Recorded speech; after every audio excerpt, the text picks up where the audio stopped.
शिव पुराण के हिसाब से आज हम पार्थिव शिवलिंग का निर्माण करेंगे। इसके लिए हमें एक प्लेट लेनी है।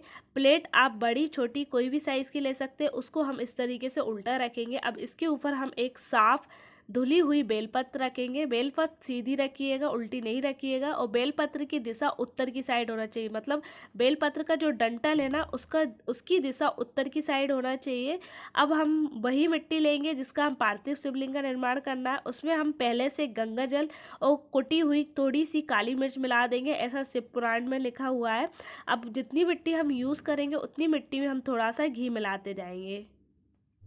घी को मिट्टी के साथ अच्छे से मसल लेंगे, जिससे कि मिट्टी हमारी चिकनी हो जाए और आसानी से हमारे पार्थिव शिवलिंग का निर्माण हो जाए। पार्थिव शिवलिंग का जब भी आप निर्माण करें, अलग अलग भाग में मत कीजिएगा। कुछ लोग क्या करते हैं, पहले शंकर जी की शिवलिंग अलग बना के रख दी, जलधारा अलग बना ली। ऐसा नहीं करना है हमको। सबसे पहले हमें थोड़ी सी मिट्टी लेकर बेलपत्र के ऊपर रखना है, और जो हमने मिट्टी बेलपत्र के ऊपर रख दी उसी का हम पार्थिव शिवलिंग बनाते जाएंगे। सबसे पहले हमें पार्थिव शिवलिंग बनाने के लिए शंकर जी का स्वरूप बनाना पड़ता है, क्योंकि पार्थिव शिवलिंग में पूरा परिवार होता है, लेकिन सबसे बड़े सदस्य होते हैं शंकर जी, इसलिए हमें उनका सबसे पहले स्वरूप बनाना होता है। तो आप देख रहे हैं हाथ में घी लगाकर मैंने शंकर जी का स्वरूप बना दिया है। अब थोड़ी थोड़ी मिट्टी रखकर हम जलधारा बनाएंगे। घी लगाने से क्या होता है, जब आप इसका अभिषेक करेंगे ना, तो ये है ना फटेगा नहीं और जल्दी से टूटते भी नहीं है। ये पार्थिव शिवलिंग आसानी से टिके रहते हैं, इसलिए हम इसमें घी लगाते हैं। अब इसमें हम थोड़ी थोड़ी मिट्टी रखकर जलधारा बनाएंगे, और ध्यान दीजिएगा जलधारा का जो जल बहने की जो जगह होती है, मतलब जलधारा की दिशा हमें उत्तर की साइड ही रखना है, क्योंकि हमने बेलपत्री की जो डंठल है उसको भी हमने उत्तर की साइड रखा था, तो जलधारा की दिशा भी उत्तर की साइड ही होना चाहिए। और जब भी आप पूजा करते हैं तो शिवलिंग के पीछे बैठकर पूजा करते हैं, मतलब जलधारा हमारे एकदम सामने दिखना चाहिए। शिवलिंग के पीछे बैठकर हमें पूजा की जाती है, ताकि जलधारा हमें सीधी दिखाई दे। तो आप देख रहे हैं मैं थोड़ी थोड़ी मिट्टी रखकर जलधारा का निर्माण कर रही हूँ। शिव पुराण बोलती है कि जब भी आप पार्थिव शिवलिंग का निर्माण करें, तो साथ में आप श्री शिवाय नमस्तुभ्यम का जाप कीजिएगा, जो कि शिव पुराण का मूल मंत्र है। और साथ ही साथ आपकी जो भी मनोकामना है उसको बोलते हुए आप पार्थिव शिवलिंग बनाते जाइएगा। इससे आपकी मनोकामना जल्दी सिद्ध होती है। यदि आप पार्थिव शिवलिंग का निर्माण करते हैं और घर पर इनका अभिषेक करते हैं, तो इनको हमें रात में घर पर नहीं रखना चाहिए। इनको रात में ही विसर्जन कर देना चाहिए।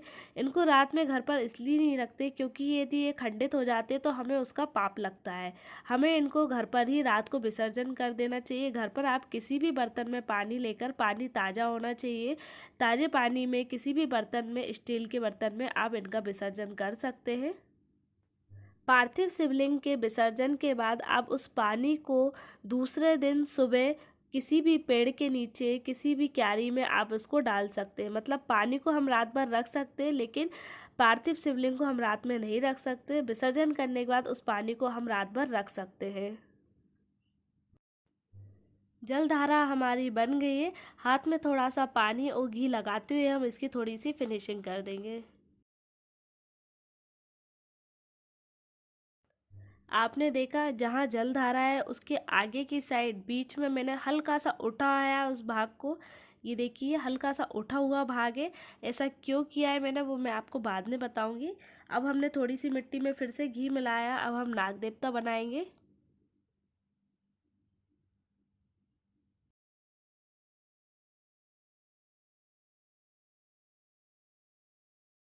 जलधारा के आगे की साइड हम बीच में हल्का सा भाग उठा देंगे मिट्टी लगाकर।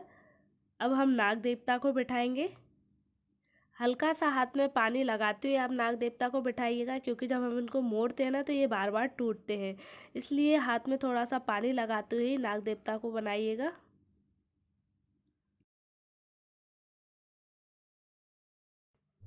हाथ में थोड़ा सा पानी लेकर हम इस पार्थिव शिवलिंग की अच्छे से फिनिशिंग कर देंगे।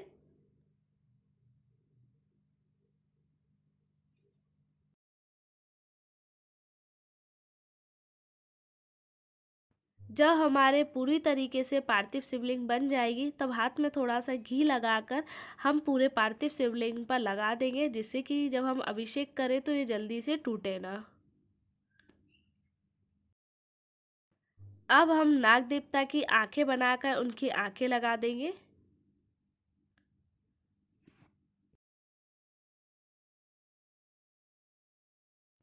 ये देखिए, शिव पुराण के हिसाब से हमने पार्थिव शिवलिंग का निर्माण कर लिया है। अब जब भी आप इनकी पूजा करें तो पीछे बैठकर ही पूजा की जाती है।